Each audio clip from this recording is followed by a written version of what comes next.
Michael gripped the gleaming metal pen, moments away from sealing the biggest deal of his life. Around him, suits smiled and flattered him, urging him on. Everything seemed perfect. But in the corner of the room, almost invisible, stood Sarah, the cleaning lady in her plain uniform, her eyes restless.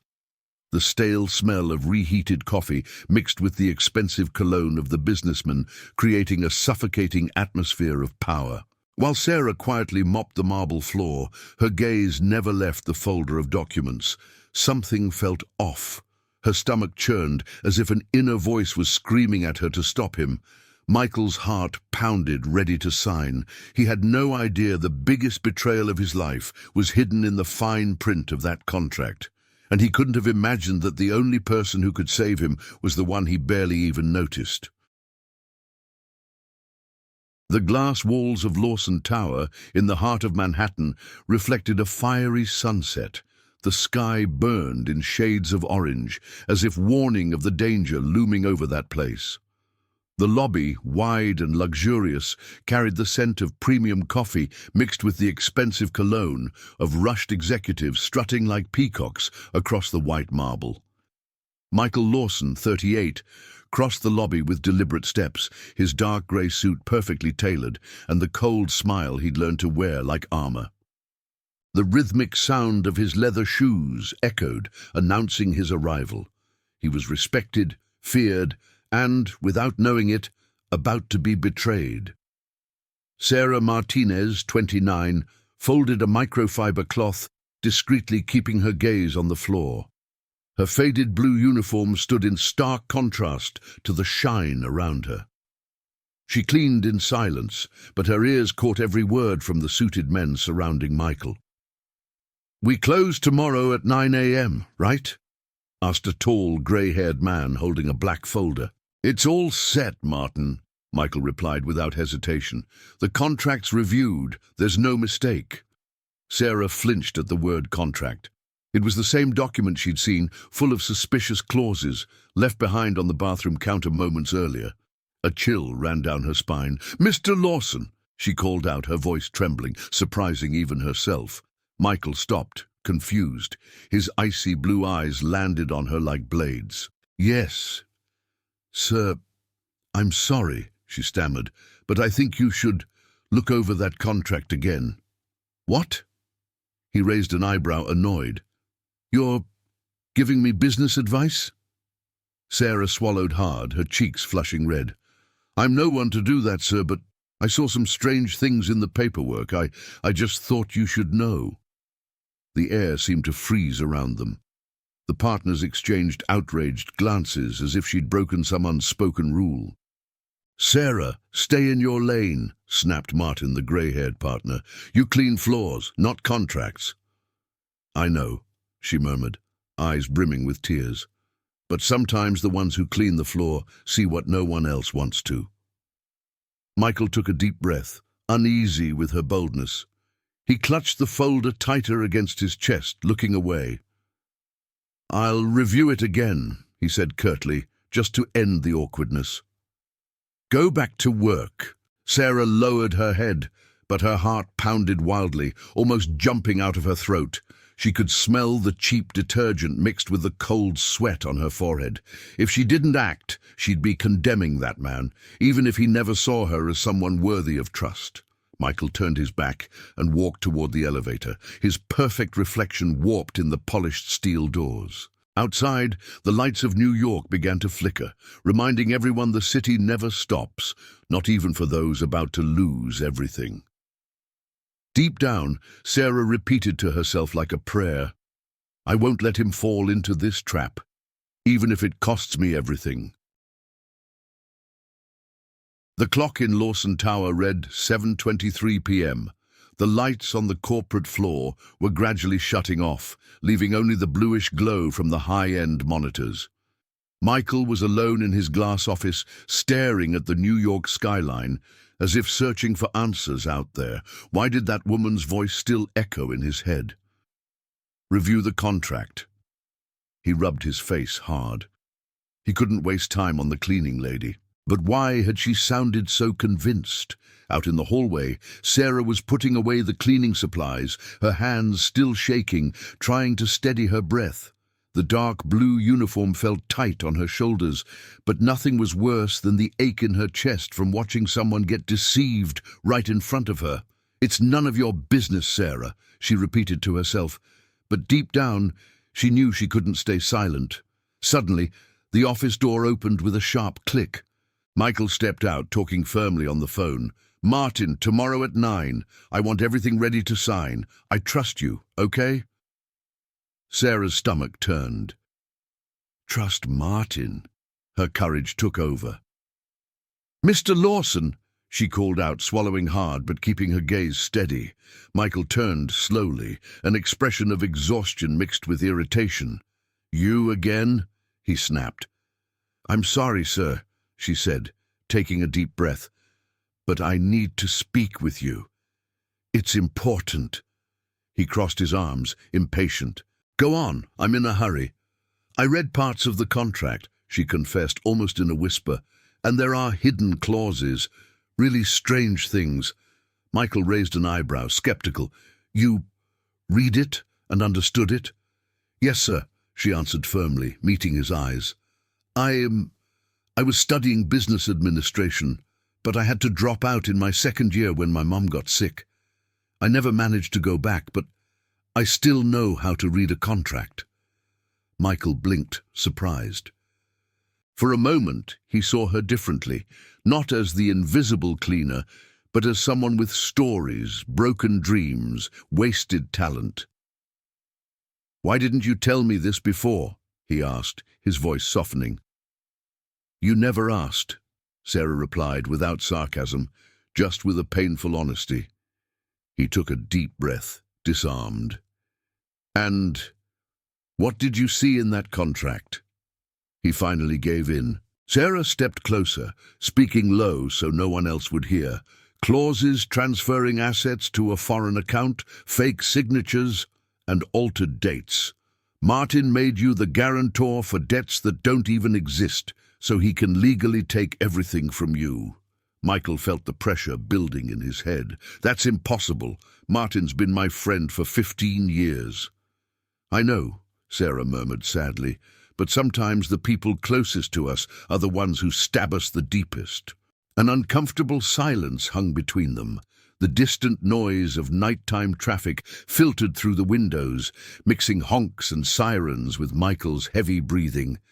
He clutched the folder against his chest, almost like a shield.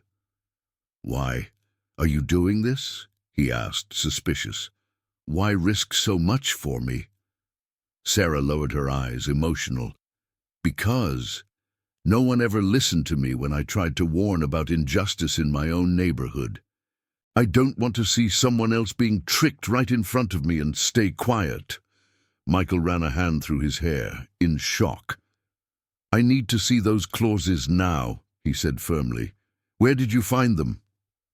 I can show you. I clean the 10th floor every night, and I saw the contract dropped in the bathroom. I wrote down the names." He took a deep breath, defeated. "Okay, Sarah, show me. First thing tomorrow. But no one can know about this yet." "I promise," she said, relieved, with a shy but honest smile. For the first time, Michael looked at her without that cold social distance. A spark of respect began to form, even though suspicions still lingered. Outside, the city stayed alive and indifferent to the drama building inside that skyscraper. But within Lawson Tower, the pieces had started to move, and nothing would ever be the same again. The day broke grey over Manhattan. A light drizzle tapped against the windows of the 27th floor, creating a gentle rhythm that clashed with the tension in the air. Michael had come into his office earlier than usual, the deep circles under his eyes revealing a sleepless night. He sat at his desk, dropping the folder down with force, as if trying to crush the doubts pounding in his head. Sarah's words still echoed in his mind, tangled with memories of years of partnership with Martin. Asset transfer, fake signatures, Betrayal. Impossible, but at the same time, impossible to ignore. A soft knock on the door broke through his thoughts. "Excuse me, Mr. Lawson," Sarah said quietly, slipping into the room with a crumpled envelope in hand. "I brought my notes."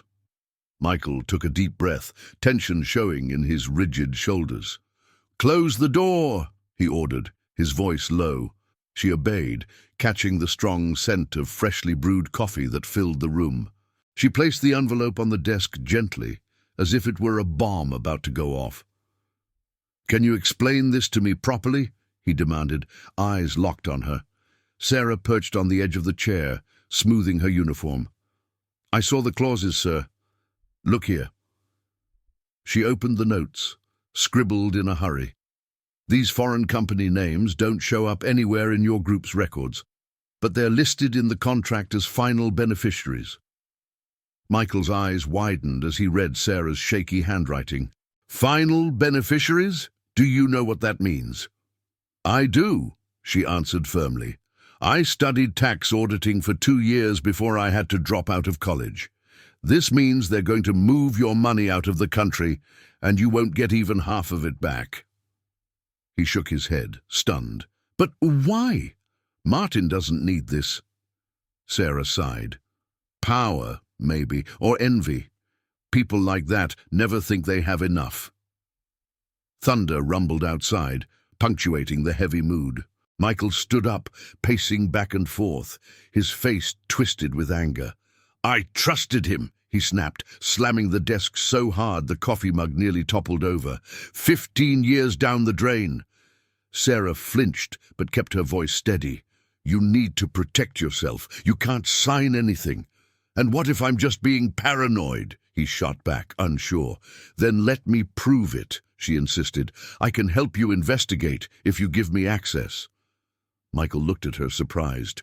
"You want to help?" "I do," she confirmed without hesitation. "I won't stay silent." He took a deep breath, running a nervous hand through his hair. "Okay, Sarah, I'll trust you.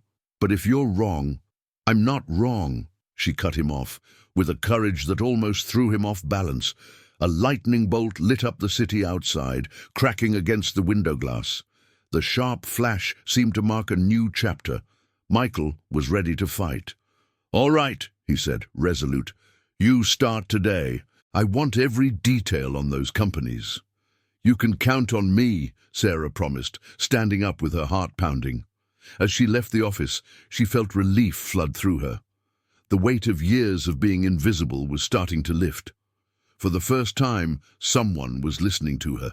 Meanwhile, Michael stared out at the stormy horizon, his throat tight with rage and fear. If Martin dared to betray me, he'll pay for every last cent. The morning was tense at Lawson Tower. Michael was sifting through papers on his desk, each clause now sounding like a trap. The phone wouldn't stop ringing, while last night's storm had left puddles and cold winds blowing through the streets of Manhattan. Sarah showed up right at 9, her uniform still damp from the drizzle, but her eyes steady and determined. "Good morning, Mr. Lawson," she said, holding a worn-out folder. "Good morning, Sarah," he replied, more human than ever. "Did you find anything?" She took a deep breath and opened the folder. "Look at this," she pointed out. "I traced the names of those foreign companies, checked their tax records and compared them with your older contracts.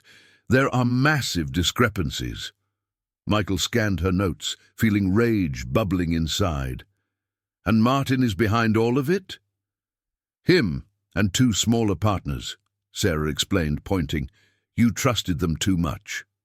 Michael clenched his fists. "I need to confront them." "Not yet," Sarah cut in firmly. "You still don't have official proof. They could make everything disappear." He took a deep breath, trying to stay calm. "Then what do you suggest?" "Let me keep cleaning," she said with a faint smile. "No one notices me, sir. I can listen to conversations, keep an eye on papers. I'm invisible, remember?" Michael's eyes widened, surprised by this young woman's strategic coldness. "Sarah, Are you sure you want to risk yourself like that? I already lost everything once, she answered without hesitation. Now I want to make a difference, even if it's the last thing I do. A heavy silence fell between them. The background noise of printers and voices filled the room, but Michael seemed trapped in his own thoughts. All right, he said at last. It's going to be dangerous, but I trust you. Sarah nodded, resolute. I won't let you down. Suddenly, Martin barged in, pounding on the door and opening it without warning. Michael, we need to talk about the contract. Everything's set for the signing tomorrow. Sarah's heart skipped a beat. She quickly stepped away, grabbing her cleaning bucket to blend in. Sarah, Martin called with an arrogant tone, you're still here? Yes, sir, just finishing up, she replied, eyes downcast. Michael straightened himself, fighting to hide his anger. Of course, Martin, come in, he said, trying to sound natural. We could even move the signing to today if you'd like, Martin suggested with a smile, as if offering poison. Michael took a deep breath, forcing a grin. No, tomorrow's better. I want to review everything one more time. You? Review? Martin laughed mockingly. You never do that, Michael. A chill ran down Sarah's spine. Martin was suspicious. Just being cautious, Michael countered. Can't hurt, right?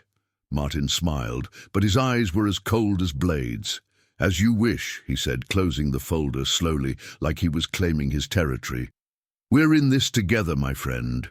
Always have been. That always sounded false, acidic, and Sarah felt a shiver crawl up her back.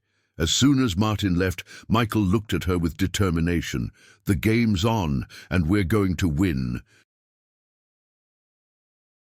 The afternoon settled heavy over Manhattan, dark clouds rolling in, as if reflecting the anguish in Michael's heart. He sat in his leather chair, spinning a pen between his fingers, eyes fixed on nothing.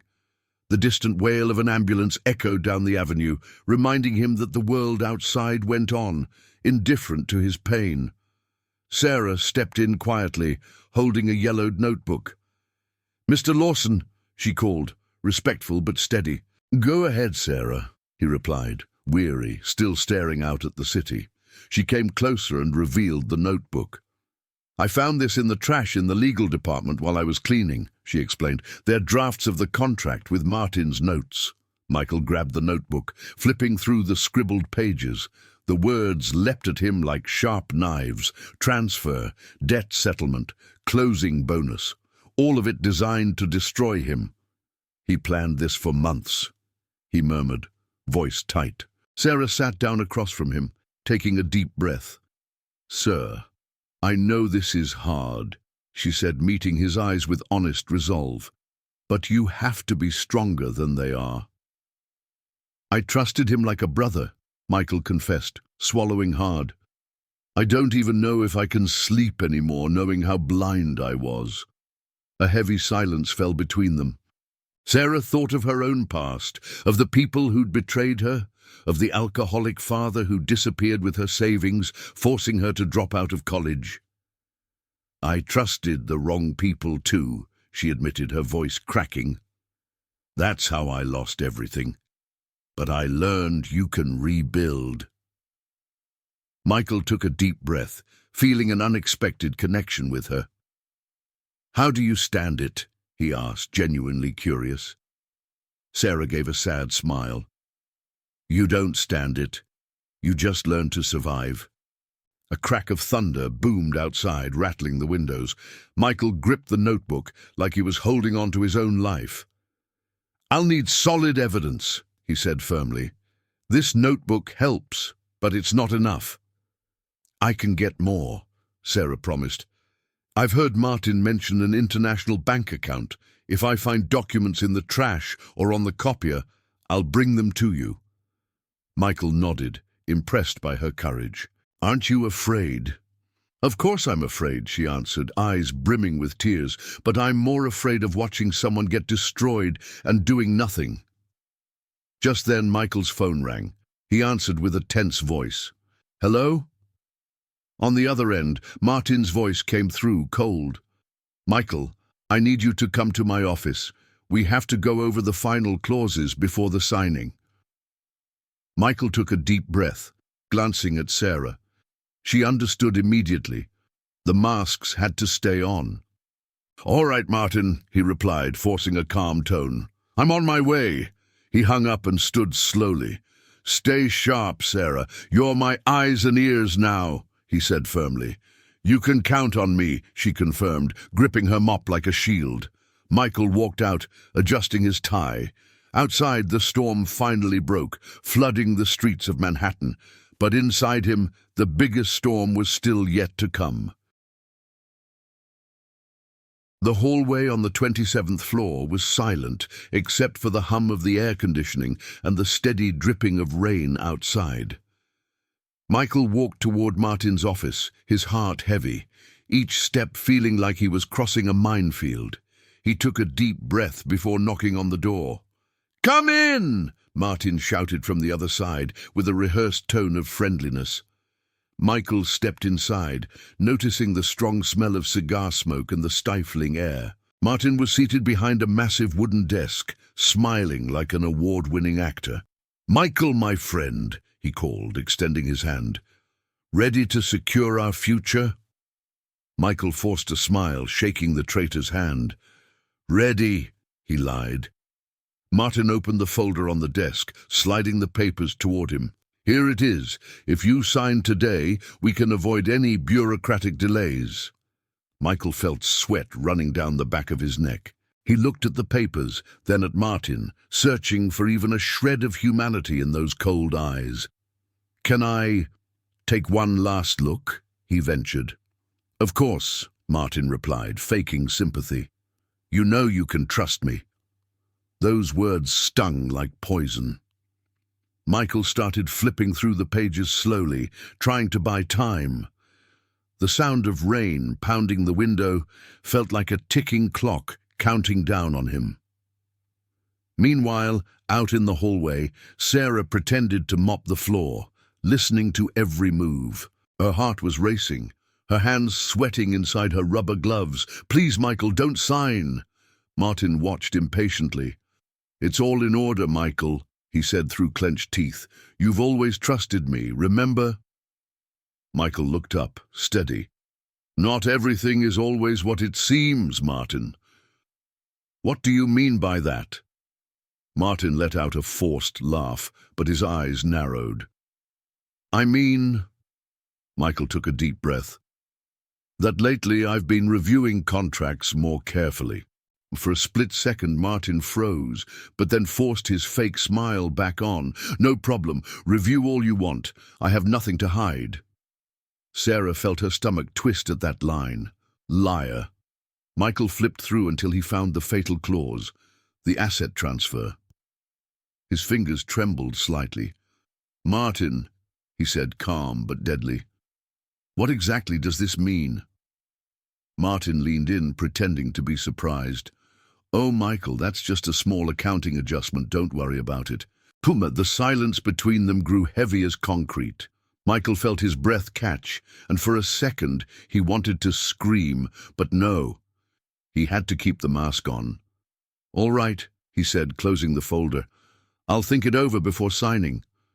Martin's forehead tightened, annoyed. "Think?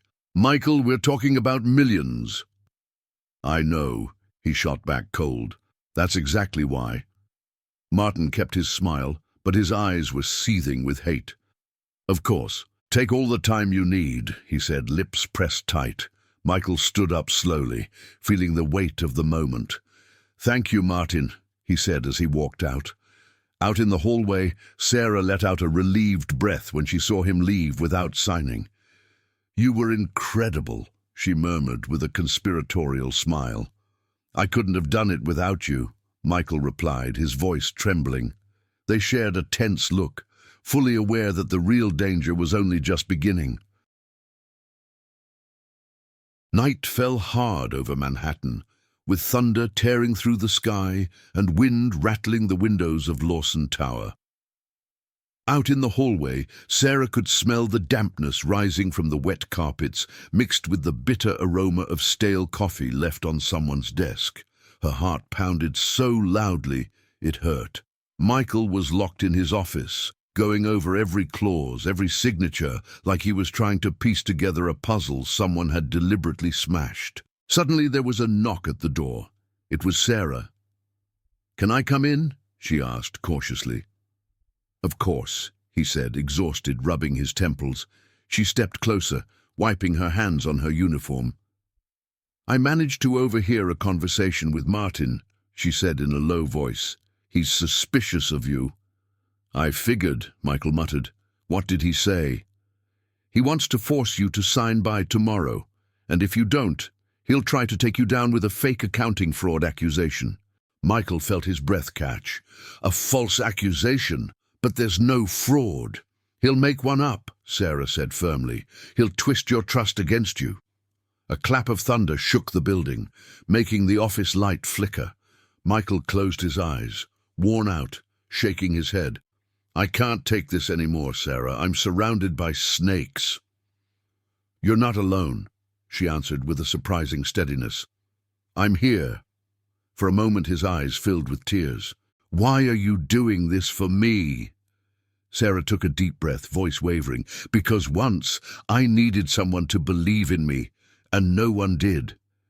Michael sighed, holding back a sob. "I don't even know how to thank you."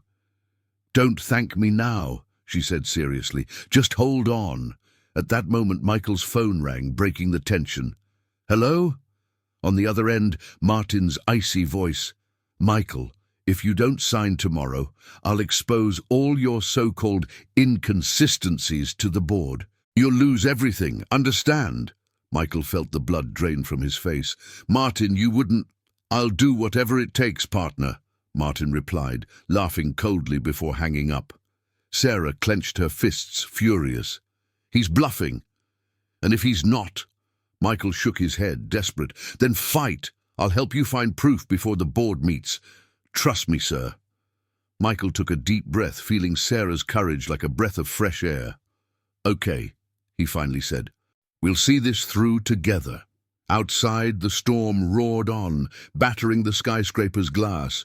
But for the first time, Michael felt he wasn't alone, and that maybe there was a chance to turn the game around. The next day dawned stifling, heavy as lead. Michael hadn't slept a minute all night. Sitting on the edge of his bed, eyes lost in thought, his hands trembled. The clock read 7:12 when he took a deep breath and decided, "Today I won't run." Sarah arrived early at the building, her uniform spotless, but her eyes carried a mix of fear and courage.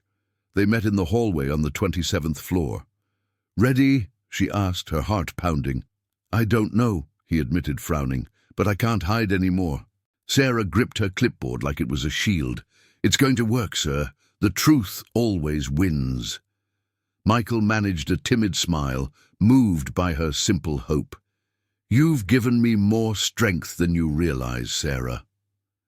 They walked together toward the conference room, where Martin was waiting with that poisonous smile. The smell of burnt cigar still hung in the air, mixed with the expensive scent of power and arrogance. "Michael," Martin greeted, theatrical. "Finally, ready to seal our future?" Michael took a deep breath, steady. "First, I need to clear up a few things." Martin raised an eyebrow, suspicious. "Clear up? What are you talking about?" Sarah stayed silent in the corner, watching every move. "I reviewed the contract," Michael said firmly, "and found some very suspicious clauses." "Suspicious?" Martin laughed, trying to sound calm. "You've lost your mind." Michael tossed the notebook on the table. "Here are the drafts you tried to throw away. You're going to explain every line." Martin went pale for a moment, but quickly forced back his cynical smile. "This doesn't prove anything, Michael. You're nervous, seeing ghosts." "I'm not the one seeing ghosts," Michael shot back, raising his voice. "You're the one trying to stab me in the back." Martin clenched his jaw, furious. You really want to go up against me? I can destroy you, Michael. You're not destroying anything, Michael yelled, finally unafraid, because I'm not signing a single line. Sarah let out a relieved breath, but stayed alert. I saw what you were planning, she said bravely, and if you try to hurt Mr. Lawson, I'll take those papers straight to the board myself. Martin glared at her with disgust. You, a cleaning lady? A cleaning lady who knows more than you think, she shot back, standing her ground. The silence in the room was so thick it felt like it could cut the air. Martin stood up slowly, grinding his teeth. You'll regret this, both of you. I swear you will. Michael took a deep breath, steadier than ever. Find another victim, Martin. You won't steal anything here anymore. Martin stormed out, slamming the door so hard it echoed through the halls. The sound felt like a period at the end of a long sentence. Sarah stepped closer to Michael, smiling with relief. You were brave, sir. I couldn't have done it without you, he said, emotional.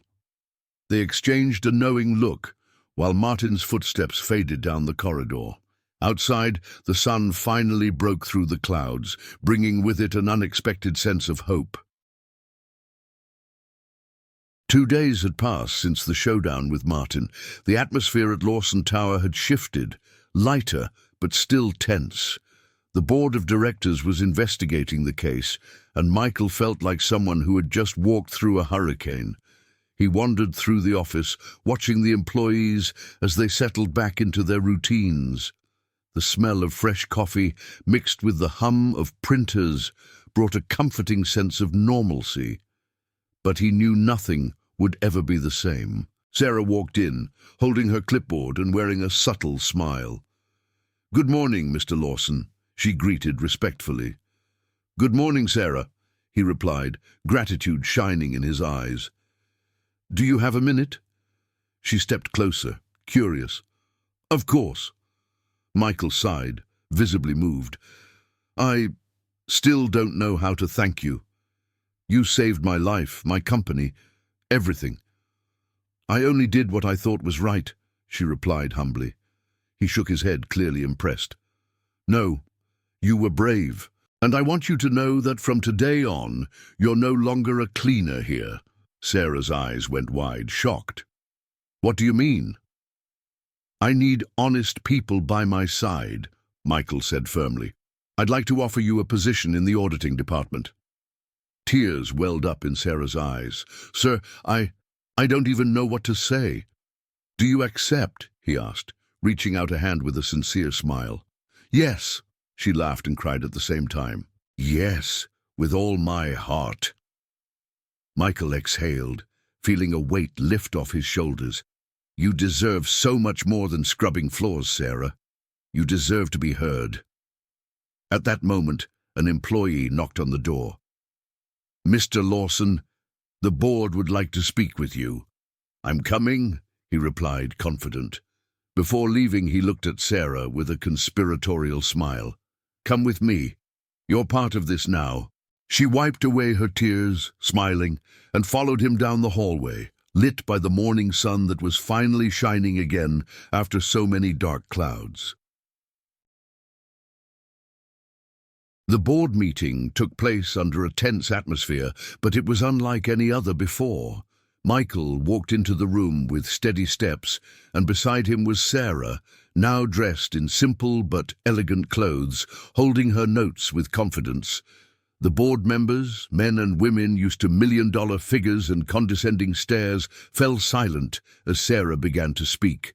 Her voice, firm and clear, laid out every detail of Martin's scheme, tearing apart every lie, piece by piece. Michael watched with pride. It was like seeing a phoenix rise from the ashes. When she finished, the room stayed quiet until one of the directors finally spoke up. "Mr. Lawson, Miss Sarah has saved this company. There's no doubt." Michael let out a relieved breath, fighting back a proud smile. "I know," he replied, looking at her with deep gratitude. Soon after, Martin was officially removed and placed under police investigation. The ghost of betrayal finally stopped haunting Lawson Tower. Sarah left the room feeling like the weight of her whole life had been lifted by her courage. Michael walked with her, and as they stood by the elevator, he said, "You're not just part of this company, Sarah. You changed the way I see the world." She smiled, touched. "I just wanted to be heard." "And you were," he said, extending his hand. "And you always will be." Outside, blue skies finally shone over Manhattan. Ordinary people hurried across the sidewalks, unaware of the quiet revolution that had just taken place inside that glass tower. Sarah took a deep breath, feeling for the first time that her future was no longer invisible. "Sir," she said, hesitating, "thank you for believing in me." "No," he smiled, "thank you for saving me from myself." As the elevator descended, the soft music playing inside felt comforting. Sarah held her papers with pride. She was no longer just the cleaner. She was a respected professional, someone capable of changing lives. The world outside looked the same, but for her and Michael, everything had changed forever. This video showed that even the most overlooked voices can save lives and change destinies. Sarah proved that courage, empathy, and dignity don't come from status. They come from character. Remember, every story deserves a chance to start over. If this moved you, like, comment, and share this story. And don't forget to subscribe for more life-changing stories.